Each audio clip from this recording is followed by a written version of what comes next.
Hi, everyone. Welcome back. I am a little bit sad and also a little bit relieved to say that this is the final episode of the first season of Sunflower Movement. It is a decision that I did not come to lightly and also one that I needed to make for myself and my mental health. I think I tried to take on a little too much this last year, and in my mind, I could do it all. I could be a therapist. I could have like create content for social media. I could start a podcast. I could be a mom, a wife, a friend, and something has to give. And you've probably noticed there's been several times I've alluded to like, do I want to keep doing this podcast in various episodes? And it's been a long journey to get right here because I enjoy doing the podcast. I really like talking to people. I love hearing people's stories. I mean, I talk for a living, so this comes really natural to me. I have noticed, however, that I don't have the capacity to show up 100% for this podcast.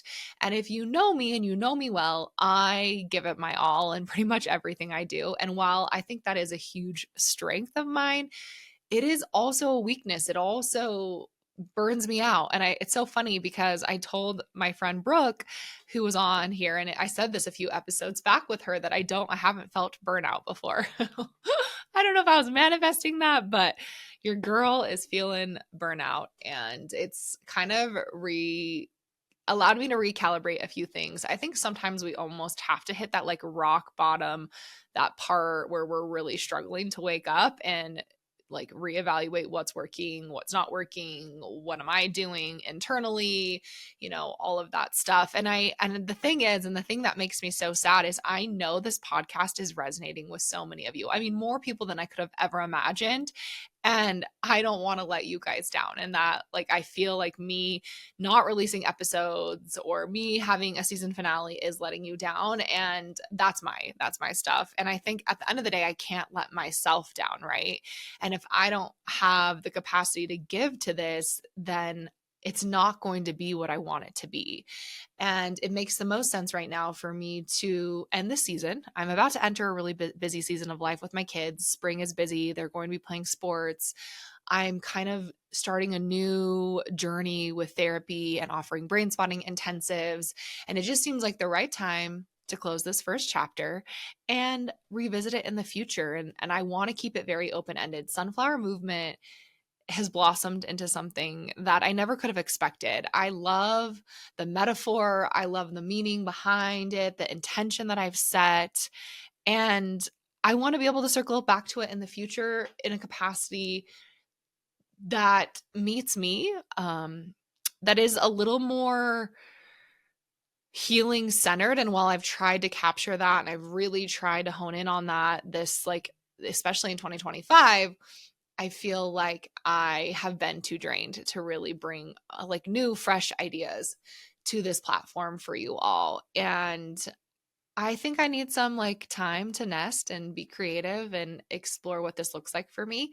I will tell you guys, I was journaling the other night and I never anticipated being a content creator and and creating a podcast and doing this. I think it's caused me to, in a lot of ways, unfortunately, externalize my worth. And I've worked so hard to not do that. I've worked so hard to find this sense of self within my own being, and I have all these external things happening, right? My social media, I have this podcast, and it's constantly I'm like, oh my gosh, how does it look? How do I look? Am I saying the right things? Am I saying enough? Am I doing it right? Like there's just so much that goes into this, and that's taking a toll on me. And I'll be perfectly honest with you, I do have like I guess I would say I'm in recovery for perfectionism, and it's really brought that out. I feel a little bit obsessive compulsive at times with content creation and making sure everything's perfect and it's going to be to look good and all of that stuff. And I've been thinking a lot about how I think my upbringing in Mormon culture kind of was the perfect foundation for this, the perfect recipe. In a lot of ways, when you grow up in a high control religion like Mormonism, you know how to check all the boxes, you know how to like look good and be presentable. And I definitely learned that at a very, very young age. And while I've done a lot of inner work around that, I think it has brought some of that back up, in just having such like a large presence, on the social space and on the podcast. So I think it's brought up distress. And I know it has. And I've been doing a lot of therapy. I've been working through it. And again, some things have to give. And I think the podcast is one of those things that I need to take a pause from. I've also had to really recalibrate social media and how I'm engaging with social media, and it's not so much the hate comments, which is actually fascinating. The hate comments are just like expected, and it's more the energy and intention that I'm giving to the game of social media. Like, oh, now I have to grow a following and I have to produce this much content. And I have to put a new post out and like all of this stuff. Like, that's just so draining for me. And so I've had to recalibrate a lot of things. And I will be honest, I feel like I have not been the best mom, wife, friend the last few months because I have been like navigating this completely new arena, and I want to get back to those things because those things bring me so much joy. They allow me to feel grounded and supported, and that's where I'm going to be putting my time and attention. I also love being a therapist, you guys. I'm so passionate about brain spotting, and I've done some really cool brain spotting trainings. I'm going to start doing brain spotting intensives with people, and that's where I'm going to focus my energy right now instead of the podcast. And I know that will come with inspiration. It also we will allow me to likely have more time in my schedule to focus on the podcast in the future. Mostly what I want to say here is thank you. Like, truly from the bottom of my heart, thank you so much for listening to Sunflower Movement, for listening to me talk about all different types of things. It has meant more than I can ever say. Like, to see the amount of people listening, it's mind-blowing to me, and the messages I receive, and just to know that the impact this has had. It was a dream of mine to have Dr. Laura Anderson on the podcast, and so it seems only fitting that my latest episode before the finale was with her, and to be able to share her knowledge and expertise and insight with this community is all I could have ever imagined for Sunflower Movement and those tuning in. I feel a lot of gratitude. I feel a gratitude for the incredible guests that I've had on this podcast. I have met so many wonderful people. I've heard incredible stories of healing and growth and perseverance, and I am honored to hold space for them. I'm honored to have had help raise awareness about, the trauma and harm that does come from Mormonism. I I've learned a ton. I've learned a ton from other people. I've learned a ton about myself and my own healing and my own journey, and also the things I still need to face and deal with in my own being. I had the opportunity to participate in something that I never thought I would with the boudoir photo shoot, and to share that all with you, and then to have a subsequent episode about it and talk about things that I'm passionate about in regards to sexuality and our bodies and relationships. I mean, this has allowed me to have a bit of a transformation in how I show up in the world, and I will forever be grateful for that. And I don't see this as goodbye. I don't know what the future is going to look like. I don't know what is going to come next. I don't know when Sunflower Movement will come back, or if it will come back in this way. And I am allowing myself to be open-ended about that. There's so many episodes on here that now are a resource for people that they can tune back into, or I can recommend.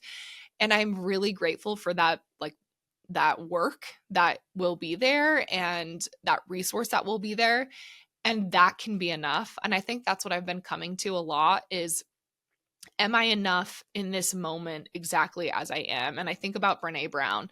And if you've ever read The Gifts of Imperfection, I mean, if you haven't read it, it's the book that changed the trajectory of my life in terms of shame.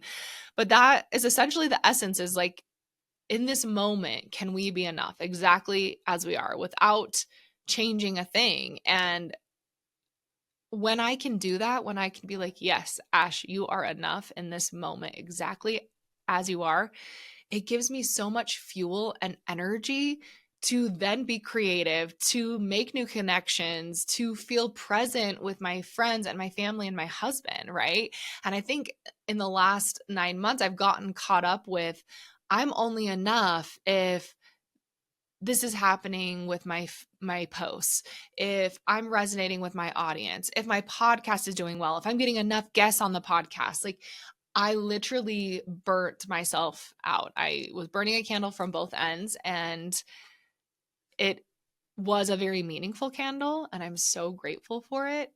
And also, I need a pause. And I think that also is me as a human. And if you've been listening to this podcast, you guys know how much I'm moving all the time, how much I'm moving into my own being and exploring and being curious. And I've had a lot of criticisms come up for myself of like, oh my gosh, people are going to think I'm so flaky and I don't know what I'm doing. And I'll be straight up with you. I did not know what I'm doing when I started this podcast. I just did it. I just jumped in. And maybe that wasn't the best way to do it, but here we are. I'm proud of that. I'm proud of this work. I'm proud of the way I've been able to show up on here. And that feels really good, you know? And I didn't do it perfectly. And there were episodes I recorded and I never released. And there's been lots of ups and downs. I've like recorded episodes and the audio didn't work. I mean, there's just been so many lessons and I'm grateful for those lessons. And I also know it's okay to step away. I can always come back. I just, more than anything, again, I want you all who have been listening to know how much I appreciate you and how thankful I am to have had the opportunity to share parts of my life, to share parts of other people's life on here. I want you all to know that healing is possible. I believe that wholeheartedly in my being, that we go through hard things and they're scary and they're dark, and there might not feel like there is an end to them.